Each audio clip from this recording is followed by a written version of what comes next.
Johnny versus the Antpocalypse. Johnny was just an average guy, average height, average looks, and average habit of zoning out during his evening walks.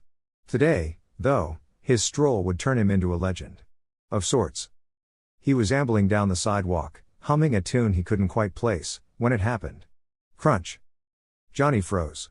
He looked down at his sneaker, and there it was, an ant.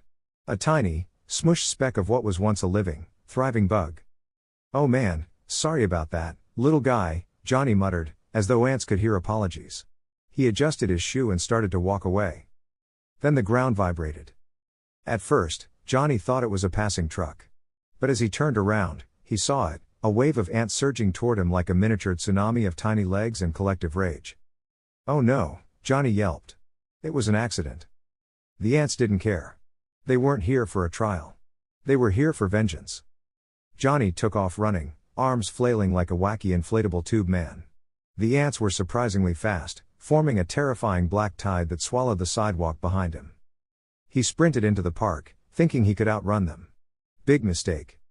The ants started climbing trees and leaping off the branches, launching themselves at him like some kind of insect paratroopers.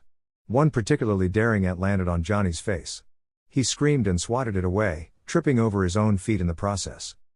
"Help," he shouted at a jogger passing by. But the jogger just shook their head. "Not my problem, bro," the jogger called, popping an AirPod back in and jogging away. Johnny scrambled back to his feet and dove into a nearby fountain, thinking water would save him. For a moment, it worked. The ants paused at the fountain's edge, seemingly baffled. Johnny smirked. "Yeah, that's what I thought." He gloated. "You can't swim, can you?" But the ants, of course, could. They formed a living raft, hundreds of thousands of them linking legs to float across the water like some kind of horrifying inn.